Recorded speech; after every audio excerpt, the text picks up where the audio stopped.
the Titan series. I'm Toby Rowland, and we want to welcome you to what we think will be a very exciting hour as we're going to spend with two legends. Sooners around the world represents a network of more than 260,000 alumni and friends. Launched in September 2021, the virtual travel network and Discover series provides limitless possibilities for worldwide engagement.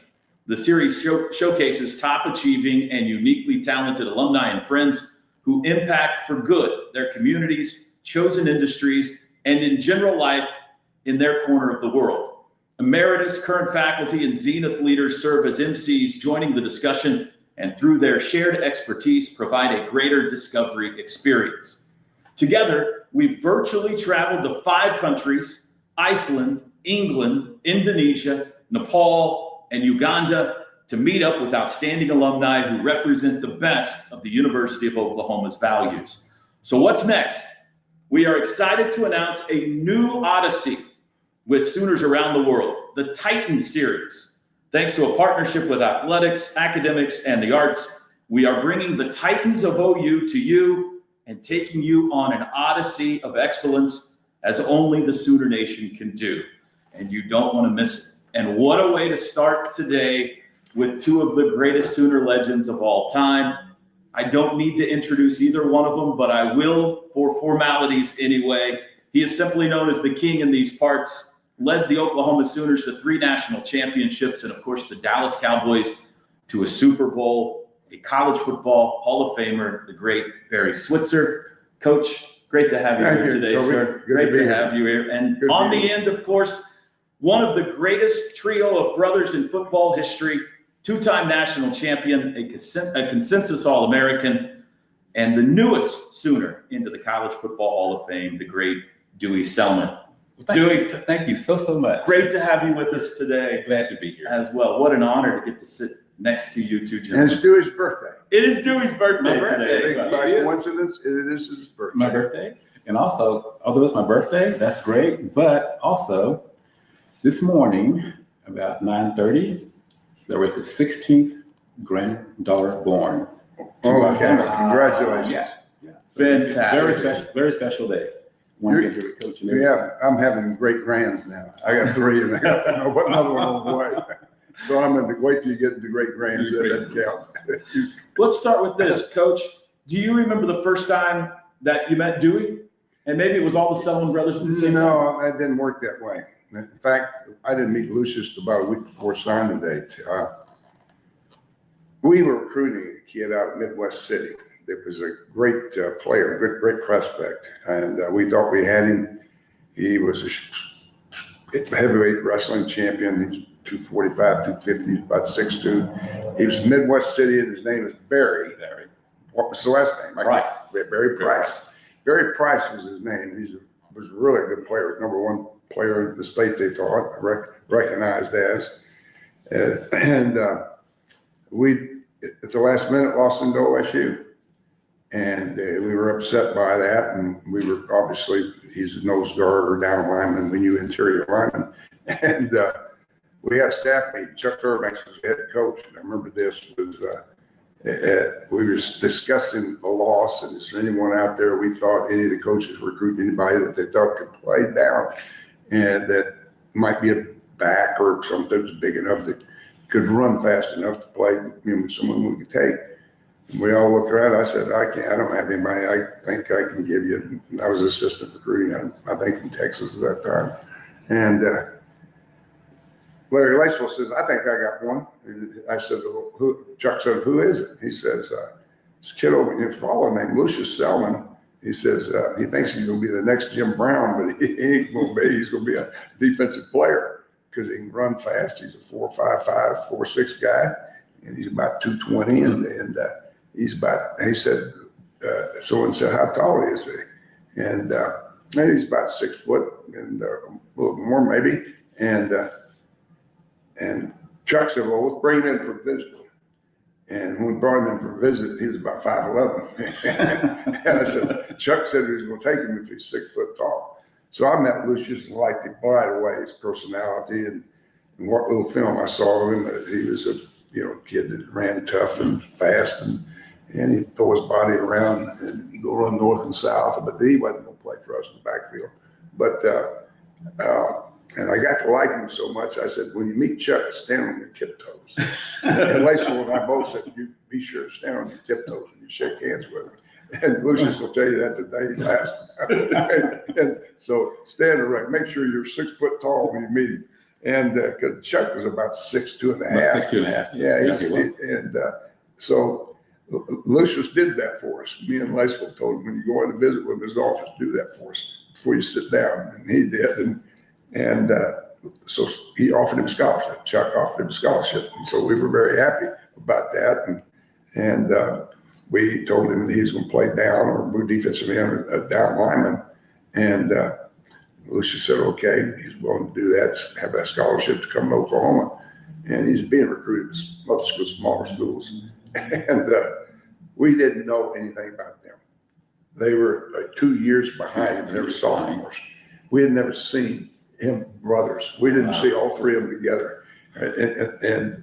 And I remember when I saw Dewey and Leroy together, we had Lucius in the chow hall as having and waiting on him to come there. When Lucius was moving into Jeff house, and they came up helping move in, and we were sitting in the chow hall. All of a sudden, we saw those two come in, and we looked at Lucius, and Lucius was the short one. But these two guys were up here, the size you're looking for, and they were that size right then.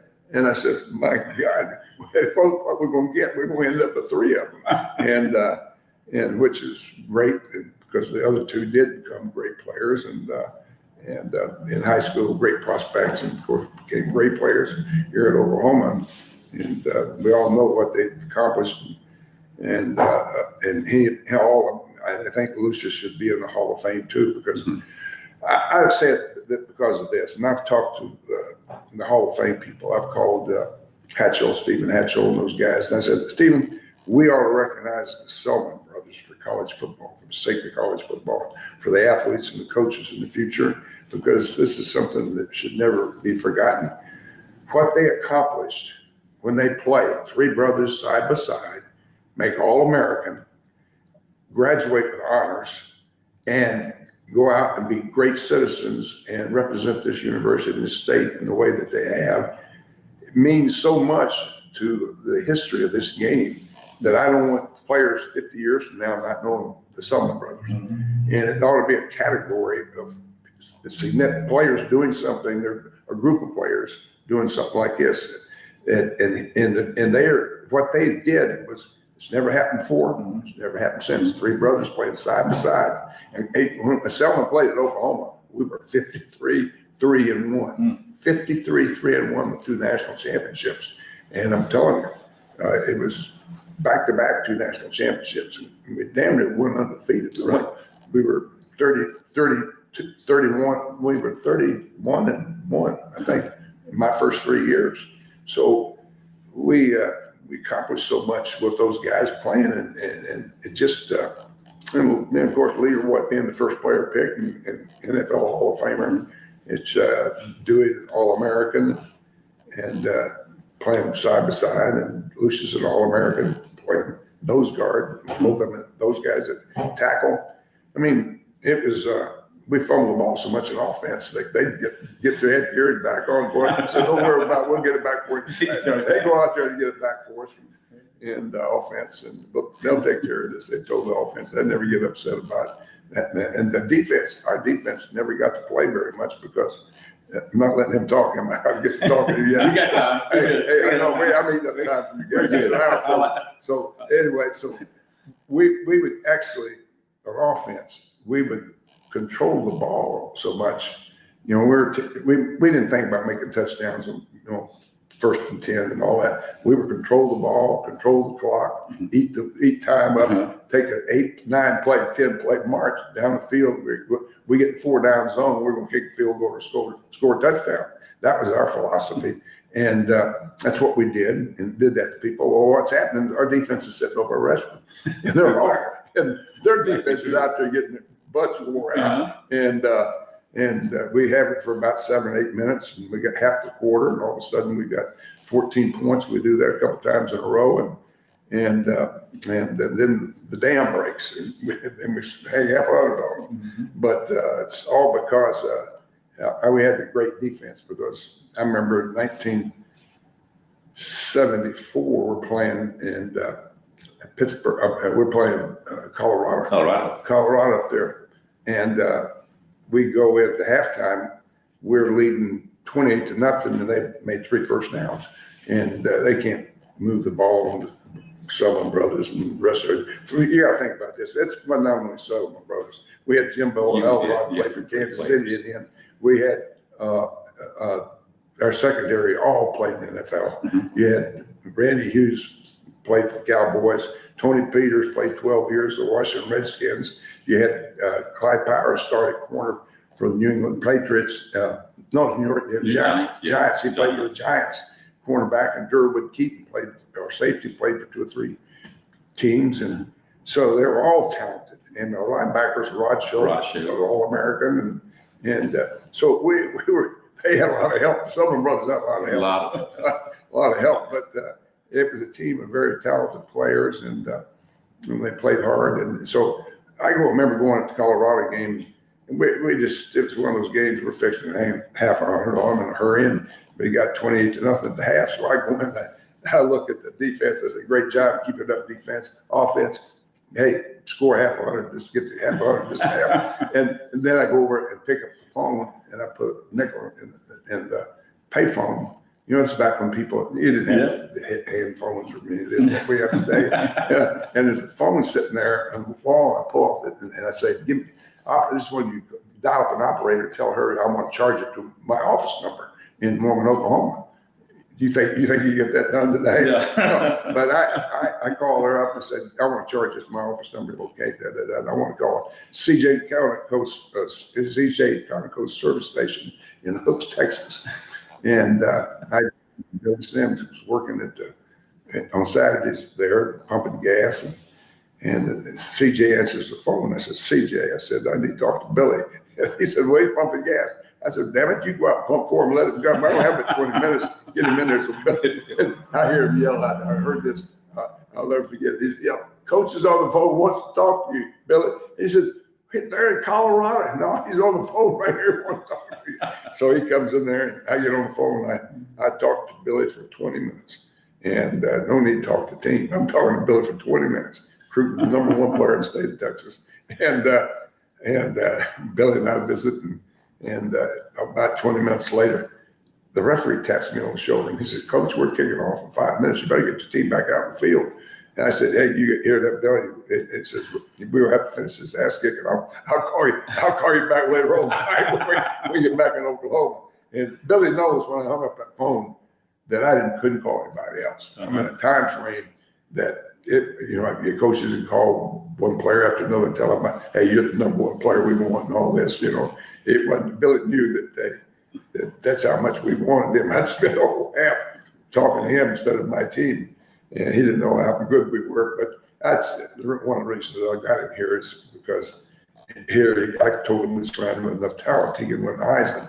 And I said, you can't do that at Baylor because you can be a great back. You don't have enough talent or surrounded around you to help you accomplish the goals you want to have. I'll make that happen for you in Oklahoma.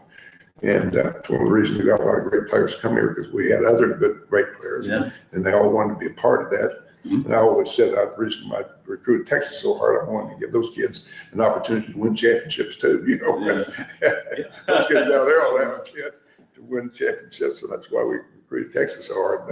It's because they had a lot of great players, and we got a lot of them to come here and play at Oklahoma. We were very good then, and we were so dominant then because we were playing the best players in all positions.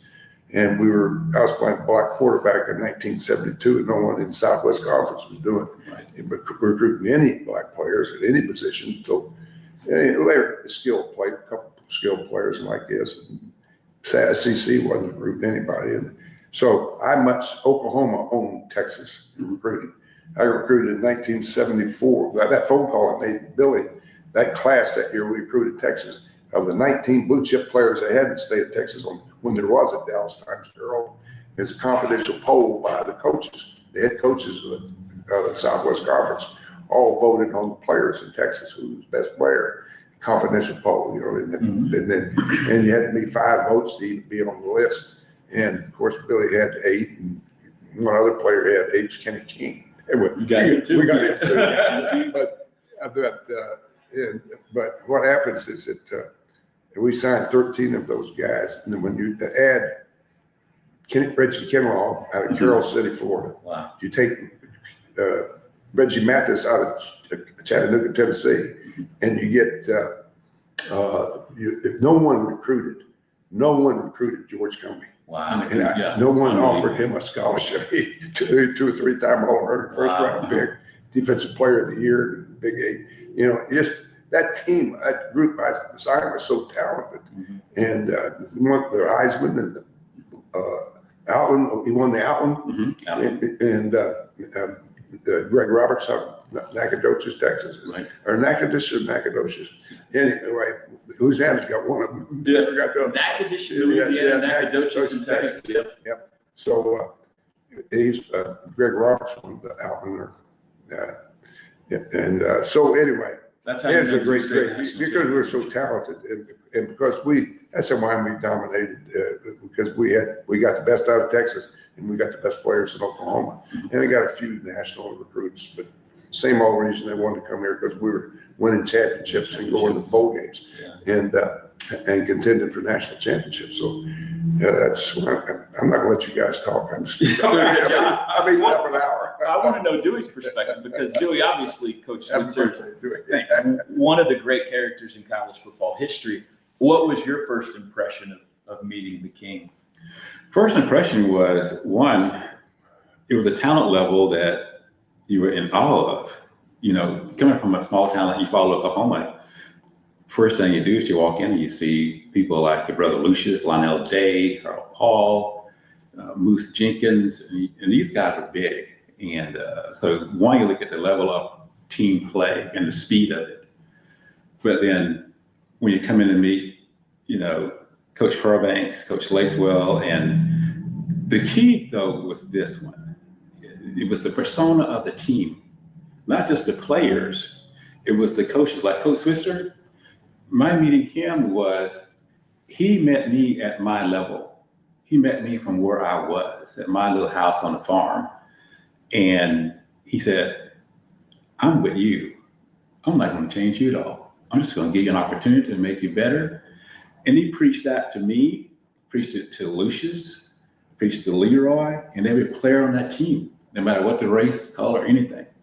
You came there, you were part of a program, and you were going to be loved and cared for. And when you win football games with that, every athlete wants to be a part of it. And I think it goes beyond the winning that he sold us on. It goes to the fact that you were part of something that you were going to grow with. It's part of your life. It's a part of how you're going to live that life. And it's going to be good. And when he sold it to us, and he sold it hard in 1973 when he first came on, he sold it hard. He sold it so hard that every player on that team who was away from this university just listened to the words, we bought it. And it was the idea that, hey, you go work out, come back to me in top condition, and we're going to win. Out of a bad situation, I'm going to give you an opportunity to win and show how good you are. And it was the greatest feeling you've ever felt when you think that you're going to be stuck on probation for 1 year. Your schedule's already set, and you're loaded against some of the best talented teams in the country. And you got a group of players and coaches, and that's what you got. He made it so that we were challenging the whole football scheme. Mm-hmm. It's you guys against them, and I'm gonna take you there. And you throw that together, and you mix in about 80,000 screaming fans who love you across this state. It was an experience that even today, the names and everything that happened during that time, 50 years removed, still alive. Dewey's talking about what happened to us on probation. When the first time I met Chuck Fairbanks, not the first Chuck Fairbanks, Chuck Ninus, He's the commissioner of the Big 8 Conference. I'd never met him before, and I just become head coach. This is 1973, and I'm the head coach. I did assistant head coach, offensive coordinator. So I go in and meet. I was called to Wade Walker's office, who was the athletic director. I go on to meet Chuck Nice. We visit, and then he says, "I'm not here to congratulate you on being new head coach and all. I'm here to tell you that the NCAA has notified me to tell you you're all going to be on probation for 2 to 3 years, and you'll not be seen on television. You can't go to bowl games." And this is exactly what I said. I'm just going to say what I said. I said, "You got to be shitting me." And he says, "Not my job to get you." And I said, "Well," I said, "Did they tell us we couldn't win?" They said, "No." Well, good. We're going to win. Whoever beats us, and whoever we play is going to be in the Orange Bowl, or whoever goes to the bowl game from this league is going to be the second best, because we're going to be the best. Even though that's what I had to sell the team. Anyway, we weren't going to the bowl game, but we were going to still be the best, and we will prove it every day, every weekend. And I had to sell that, but that's exactly what happened to him. Chuck and I became great friends, and really, it's still today. I talk to Chuck several times, probably every month, and he lives up in Colorado, Denver, and then lives in Bridge Creek, is called Beaver Creek, and we stay in touch. But he delivered that to me, and I called the team, and I couldn't call him, so I'm back in that phones. They can't stop you from winning. But we were on television, and I went on TV, and I talked about it, and I challenged our team to come back prepared, to be ready to have a great season and show the people that we're the best, and even though we weren't going to be on TV or go to ball games. And Dewey and those guys, they accepted that and challenge, and they really proved that the ones that did go to bowl games were the second best. Yeah. They got beat Oklahoma. Dewey, there's a beautiful statue here on campus of the three brothers now that was unveiled last year. You, Lucius, and Leroy have always seemingly been very good friends, very tight. Was it always the intention that you guys would go the same place to play college football? Was there ever any talk that you wouldn't go to the same university? Those two avenues were always there, because we were recruited. Lucius was here. The Selmon family owes so much to Lucius, me and Leroy in particular, because Lucius, he blazed the trail for us. He opened it up. When we didn't know anything about football, Lucius, the one who stepped out, and Lucius has inside himself, there's no fear in Lucius. If he sets his mind to go do something, well, it's going to be done. And even now, I thank Lucius for the fact of saying, Lucius, without you, there wouldn't be a Dewey and Leroy. Because when we first sampled football, the first day of practice in the 8th grade, we came home and we told Lucius that night, we're going to quit. That's too much running. They're crazy. And Lucius, he sits there in that little house and said, "Now come on, go over one more day. Go one more day. Try it one more time." So we go the next day to practice. Same thing. We come home. Too much work. We're going to quit. You got to realize we were out of shape, guys. Now we eat like maters and taters on that farm, and we wasn't much of that running. But he convinced us to stay with it, and he showed us how, and he taught us how, and so Lucius was an integral part of that, and I owe so much to him. But when you look at what really transpired overall when you come here to this school, you become part of something bigger than yourself. That's the key. And self tends to disappear, and team takes precedent.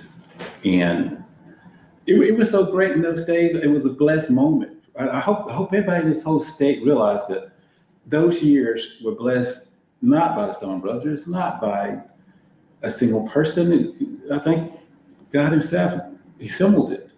He said, "I want y'all to go there and let everybody see something that can be good."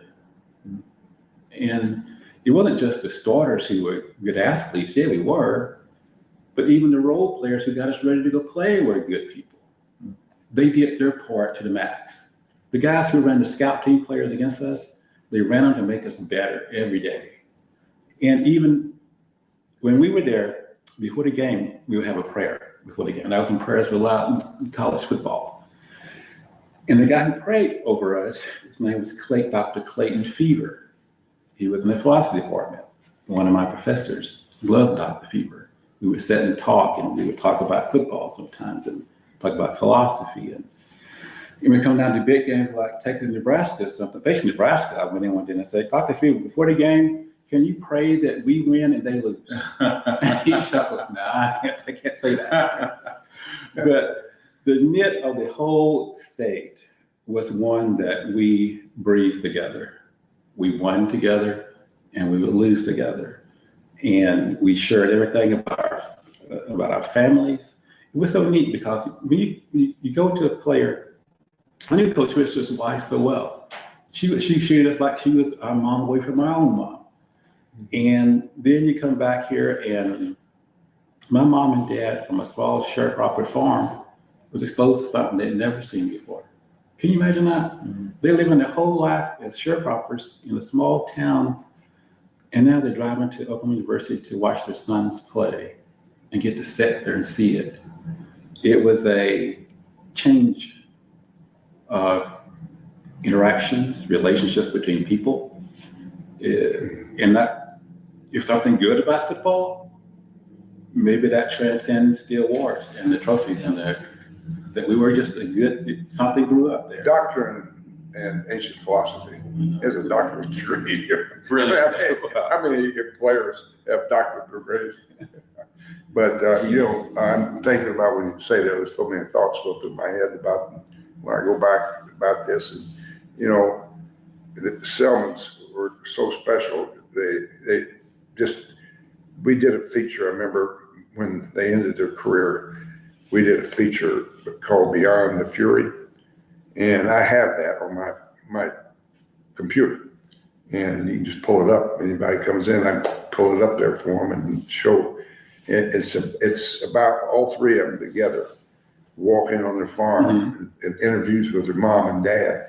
And it was really neat. And it's something that wasn't football, it's beyond football. It's just about how country life was. They were reminiscing about the farm and walking through the field, walked over to a pond, sat down, picking up rocks, throwing them in the pond, and just having a talk between all three of them. And I captured all that and on a film. And we were, back when we did TV shows. But I always thought, God bless Miss Selmon, they'd have these flags they'd roll out when they were playing. And it was cousins. We were so good, but they were so good because I remember we were playing a defense that you see a lot today, but we played it back then too. We rushed 3 and drop 8. We played 8 zone instead of, rushing 4, playing the zone. We played 8 in a drop and double cover someone, if they had to. If they had that played, some of them weren't that good, and rush 3. And our 3 rushers were the 3 Selmon brothers. And they got to the quarterback, especially Leroy. Yeah, Leroy got there.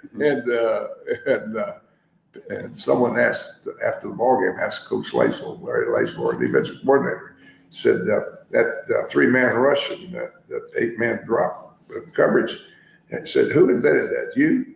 He looked at him and said, "No, Mr. Selmon did." Wow, I thought that was funny as hell. That's what Lacewell was quick. He was quick-witted. He was funny. But Miss Selmon recruited that 3-man front. I'm going to put you both on the spot here, but I'll start with you, Duet. I'd love to know your favorite Coach Switzer story. It may or may not pertain to you, but during your playing time, do you remember whether it was pregame, halftime, practice, whatever it may be? Is there one that stands above all of them? I think the one thing that, if you ask me now, Coach Switzer, when he came out, when we played for him, his energy level was unmatched in the coaching room, in my opinion. He brought a whole different idea, which is the love for the players, how to generate players, be at his very best without changing him. And but for me and stuff, it goes back to, and it wasn't really the game that it was set on. When you're going to play every year, you look at your schedule, and you've got Nebraska, Texas, Colorado. You can, just for the heck of it playing, you go out and play. Let's go play the Trojans. Yeah. Or let's go to Miami and play the Canes. Or let's bring Pittsburgh to town. That pressure was always there. But the greatest thing I learned from Coach Switzer, and I appreciate it so much, was his ability to take a group of players and cut the pressure in half. I mean, before some of those games, I hope everybody, you've rode the bus from Oklahoma City coming back, and there are sets you're going to be playing in Colorado, and they're as cocky as heck, and they just beat you the year before. They're going to come play us at our house. There was so much tension, quiet on that bus from Oklahoma City to Norman. You walk into that dressing room, quiet. Everybody's in their own motif. Joe Washington walks around, all he does is hum. Mm-hmm. Leroy sits in his locker. He gets his ankle tapes. He tapes his own fingers and hands for this game. And the coaches, they're by themselves, and the greatest thing was, we were sat there, and there's two things that happened. One, special guys, time to go out. That means all kickers, snappers, quarterbacks, special people. That left inside that locker room all the meat hogs, you know. And I remember sitting there, and I just felt the tension of what we're getting ready to go do. And then there would come this voice, the real voice that cut the tension. In very simple words. Everybody up. As soon as you heard it, the pressure was gone. You say, time to go play. It would be coach's voice. He would just walk in there, and he would just ring it out. Everybody up. That means one unit, one team, let's go get this thing done. Mm-hmm. Therefore, the tension was cut. We walk out that locker room, and it was a rush that even today, it's alive. You can feel it. You walk down that ramp, and it was a magical time and stuff. And I think that's, for me, I think it was his greatest gift was being able to make you see and feel something above and outside of yourself and understand it. Mm-hmm. Because he was there with you.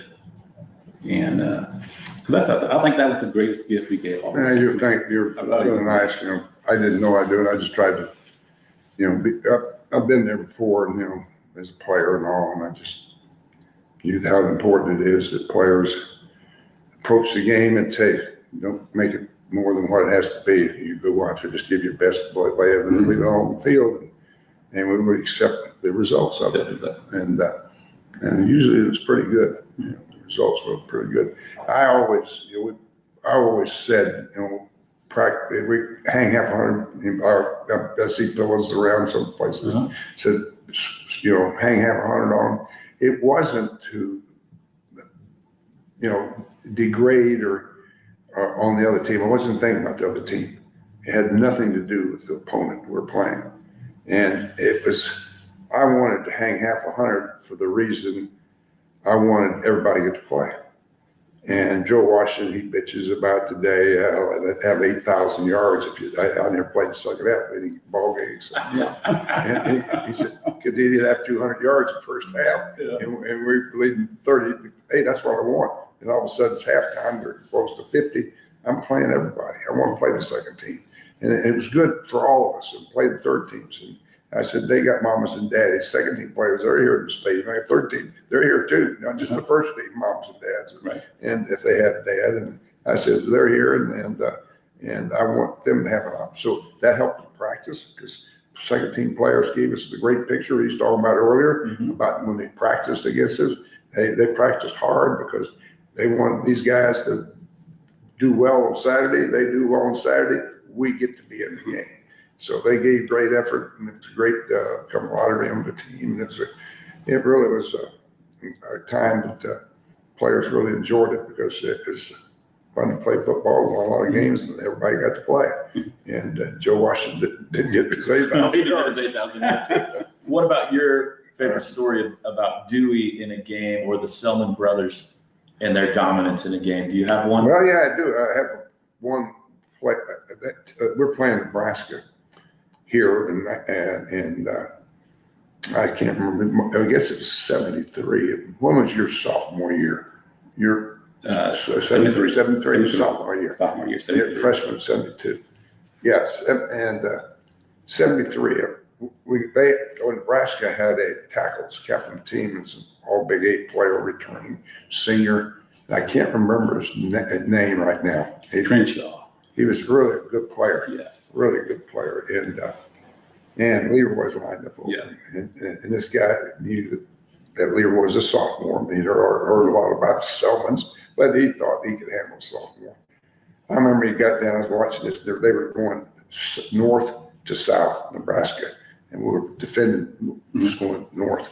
So I watched Leroy's right defensive tackle, so I put him right over in front of me on the sideline. So I'm there right on the sidelines. All I did was watch Leroy on the first snap of the ball game.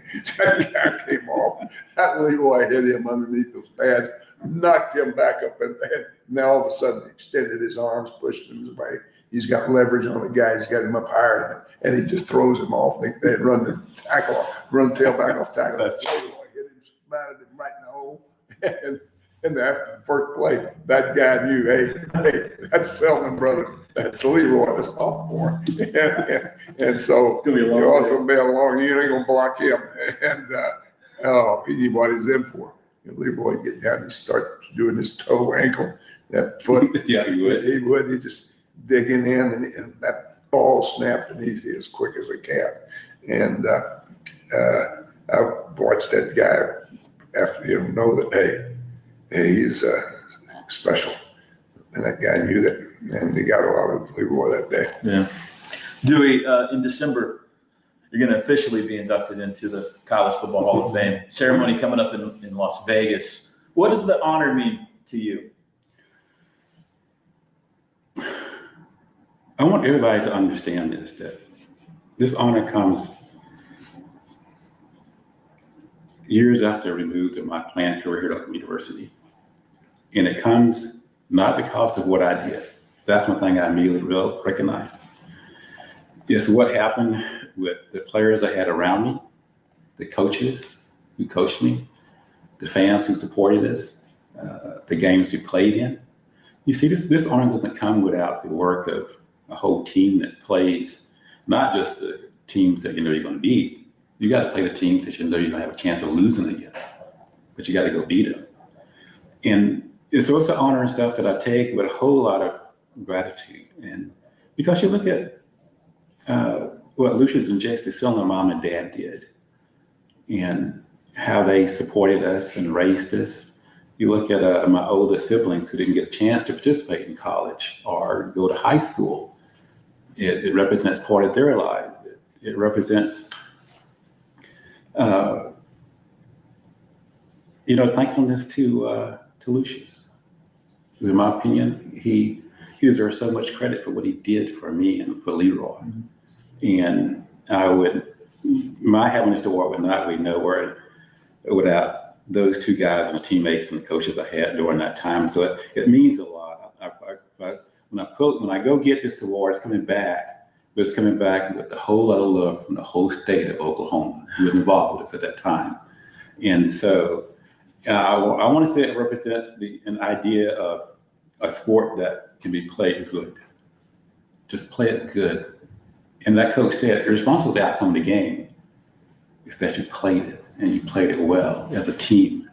And because right now, stuff I get asked a lot of times, Toby, about what was the most fun years of my football career, I would say, gosh, that's a no-brainer. That's stepping onto one field with the Sooners.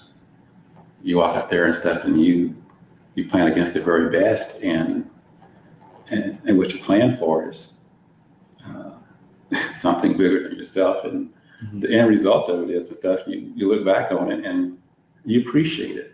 You appreciate a school like Oklahoma University. You know why people want to come here? Like when I was here, I met my wife here. Lucius met his wife here. Leroy met his wife. She came watch him play, but she watched him play here. And my mom and dad first big trips was to this school.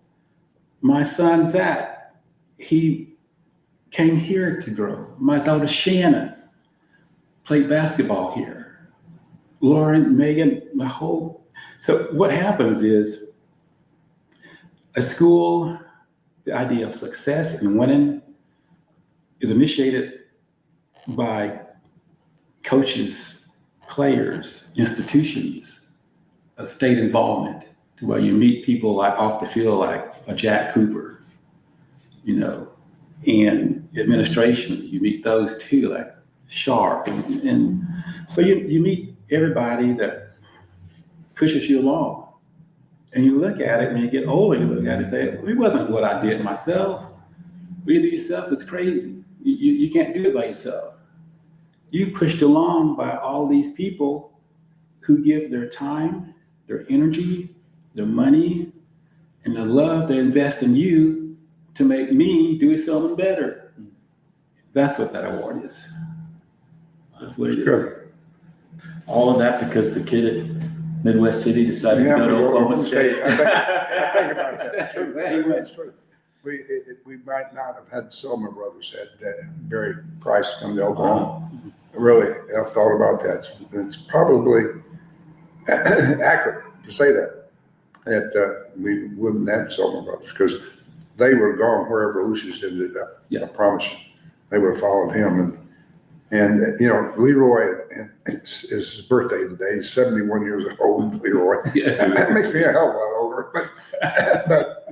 But what happens is that Leroy was in the same class, and he is 11 months younger. 11 months younger. And what happens that while they were in the same recruiting class, and high school graduating class, is that when that yellow dog school bus came by to pick up Dewey in the first grade, and Mrs. Selmon put him on that bus, that Leroy Selmon cried all day long and pulled on her skirt all day long. Where's Dewey? Where's Dewey? And the next day, that yellow dog school bus goes by. She puts both of her butts on. Can't take it. She didn't want that every day. She had never had that before. So that's the reason they were in the same class. And Leroy was a year younger than all Dewey and everybody in that class. Yeah. He was the youngest guy in the class. Coach, I've always thought one of the remarkable things about you is not only were you a great football coach, obviously, but the way you loved your players even after they played for you, all throughout life. You're still so close. Toby, when you recruit them, you got them for life. Yeah. They're yours. That's what I tell the mamas. If they had a daddy at home, I tell them, hey, you let your son come play for me, I'm going to treat him like he's one of my own. And that ends up being true, and I do. I've always helped them. I violated the NCAA rules when I coached because I helped kids that needed help. And I didn't offer a damn thing to any kid to come to school here. No inducement. And that's kind of left-handed compliment, but saying I could, that I never offered an inducement. At the same time, hey, if a kid needed help, I'm going to help him. And if he's my family, I'm going to help him just like he's one of my own kids that needs help. And they couldn't call me. I'd kick your ass out of my office. If they tried to come in and call me something, I know who needed help. I knew that they had a problem. And how the hell were they going to get home for an emergency or hospital or funeral or whatever, tragedy or occurs, and it occurs. And I'm going to get them there, fly them or whatever I have to do. And I remember a wife and a big tackle named Ricky Bryan, playing for me. They come in my office right before 2-a-day practice. They were moving to Norman. He just got married and put all his, their wedding gifts all in the apartment complex they're moving into. And Saundra's wife, Ricky's passed, who died You know, he was a fifth player picked in the draft, played for Atlanta Falcons for 10 years. He's 10 years defensive tackle for them, and great player, and 280 pounds, 6'5", you know, could run, is just a hell of a player. Well, he's sitting there crying like a baby. His wife is too, because they went home, come back, and everyone got someone to go and stole everything they had. Everything was gone, every gift, everything. And he's got to start 2-a-day practice. And I said, Sandra, I said, you got a list of everything, right, that you were given, because you have to write thank you notes. And she said, yeah, I got one. And I said, well, if you bring it to me, I'll get everyone all replaced. And that's what I did, because I think it's the right thing to do. And I called a few people and got it done. And that's what I did for kids. Yeah. Needed help. But that love has to be special to go into a living room and you follow Oklahoma or Hooks, Texas, or wherever the case may be, to go through the process of trying to convince them that you're going to love them for life, to bring them in, to coach them. And now here we are 50 years later, and one of them is going into the Hall of Fame. And this is not the first one that you've coached that's gone into the Hall of Fame. No. How satisfying it must be. It is satisfying, but I look at the other side of it too. I've lost so many. Mm-hmm. I've lost a player. I've got to go to the service. Greg Dixon passed away, 57 or 8 years old, and he died of cancer. And I went to see him last week, about 20 players. We went to see him, and he passed a few days ago. His service is going to be this Friday. And I've got Tony Rayburn, who played for me. He's a great player. He broke his neck and couldn't play anymore. He did in the NFL. He's a great player. And his daughter was killed in a car accident. Their service is Saturday. And I'll have to be going to that one. And even though it's his daughter, the players played for me, it's his daughter, you know, and Jordan. And, you know, that's the thing about it. It's a big family. We've got a big family, and to be we all love each other. We all help out. We're all there to help each other, and always continues for life. It doesn't continue to be there just for 4 years you're there. It's really, and I don't think we're unique in Oklahoma. I'm saying Oklahoma's unique, but that's the way it should be everywhere. I hope that it is. Yeah. But that's the way it was at Oklahoma, and a lot of coaches don't get to stay long enough to be able to build those relationships.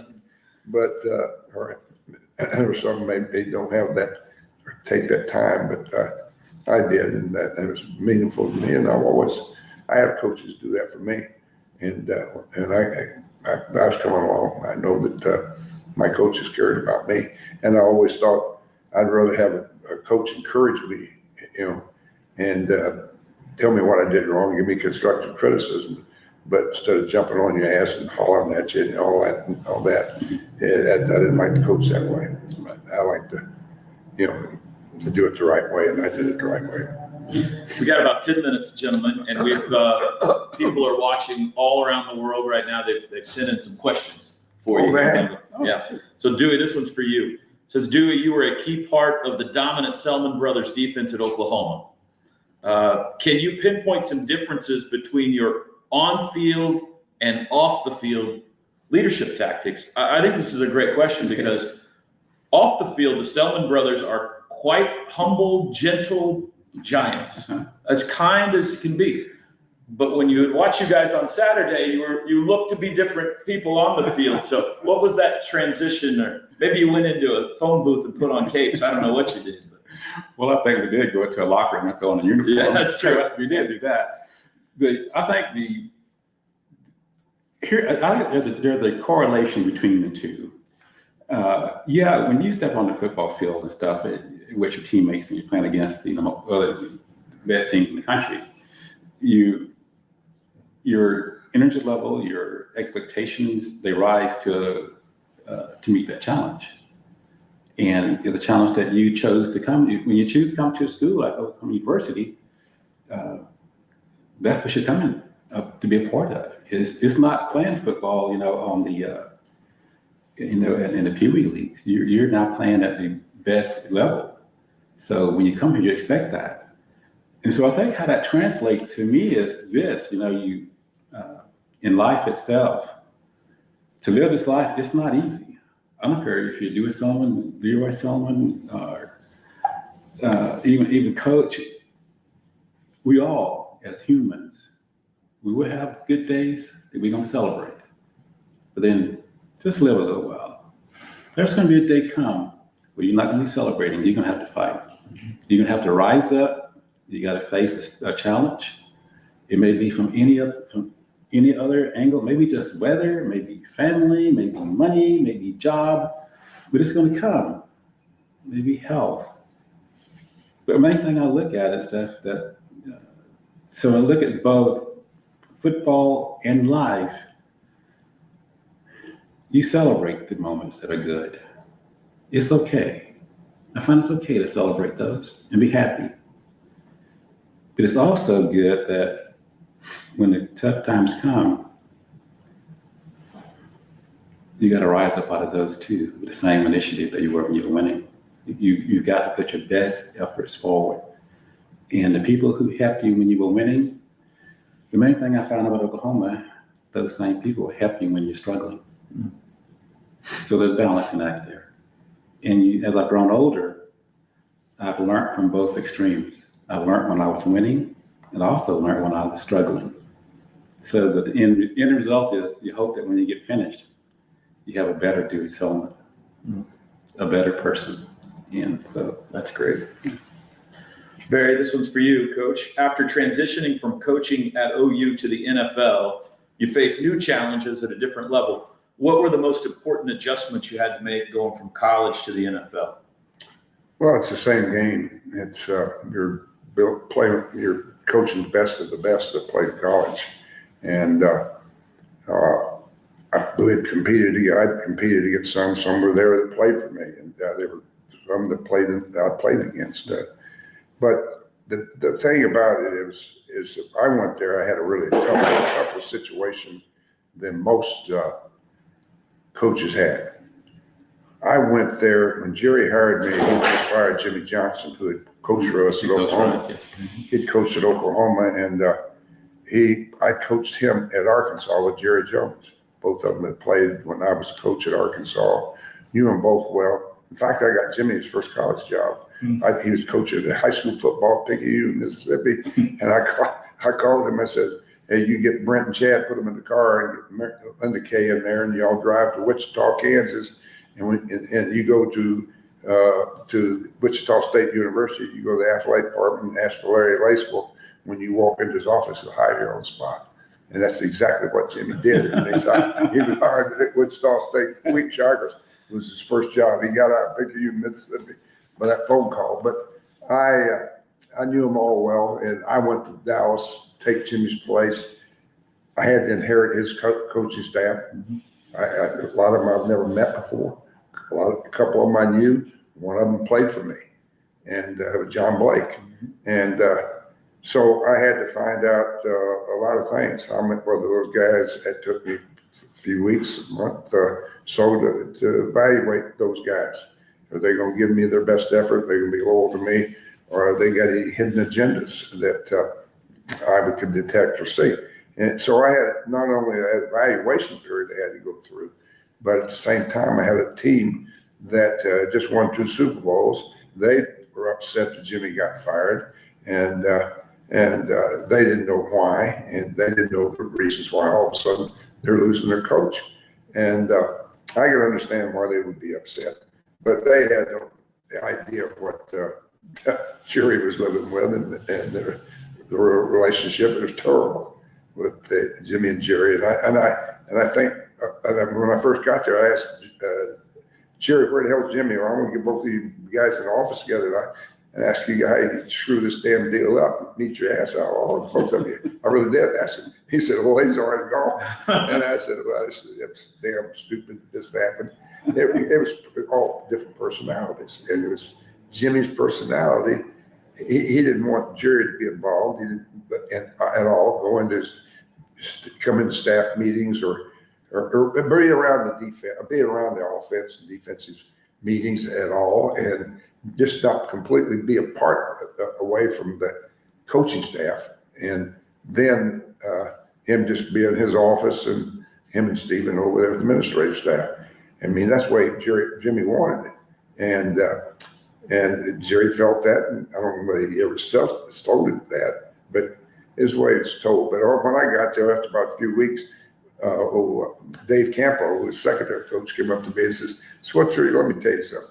Jerry's a hell of a guy. You know, he says, well, all we knew was what Jimmy told us. You know? And Jerry started coming over. I let him go over there. You come anytime. You ain't gonna, as long as you don't try to get the damn huddle or get on the board and try to draw up our game plan or all that, you're not going to do that. You don't know a damn thing about that. So just sit your butt down there and watch what goes on. That's all he wanted to do is just be a part of it, be around it. And it's your team. You paid $140 million for it.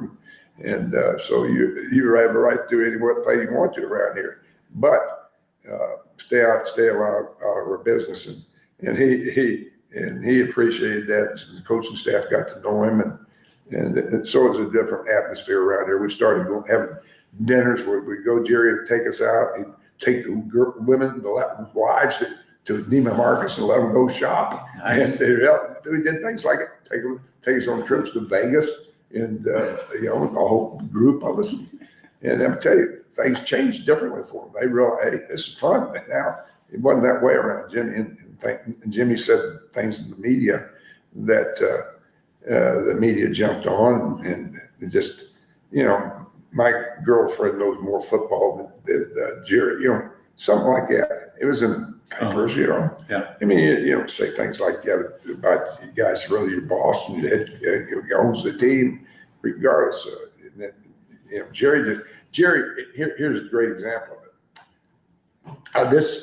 I hope I'm not taking up too much. I'm going to tell you that I'm going to win probably with this, but second day after I was hired, Jerry walked into my office and he sat down, and I was at the office. Landry was there. Landry was in the same office. Jimmy now, I'm the third guy in there. And I'm sitting at that desk trying to get things squared away. And he walks in. He says, you know what contract I gave you yesterday? I said, yeah. He says, tear it up. I said, why would I do that? He says, because I want to give you one better. I said, really? I said, yeah, really. And he says, okay, I'll do that. And then he got up, headed for the door. I'll never forget. I said, Jerry, let me ask you something. Why are you doing this? And he said exactly what he said. He turned around and looked at me and he says, I got up this morning, looked myself in the mirror, and I liked myself for the first time in a long time. Wow. Because he sucked up his guts and did what he wanted to do and fired his ass. But millions of people think, well, you're not going to fire a guy that's got 2 Super Bowls for you. Wow. But he felt better about himself because, hey, that's exactly what he wanted to do, and he did what he wanted. And you felt better because you got a new contract. I got a new contract. But I understood what he was saying when he turned around and said that. And because a lot of people in that same place. Well, we would like to thank the Sooner Club for their partnership and support for the Titan Series. Special thank you, of course, to Coach Barry Switzer and new Hall of Famer Dewey Selmon for sharing their time and Titan stories with the OU family and Sooner Nation. Stay tuned for more Sooners around the world and future Titan episodes. It's been a complete honor to spend the hour, Coach, with you and Dewey Selmon with you. And we'll see you folks soon. Boomer Sooner, everybody.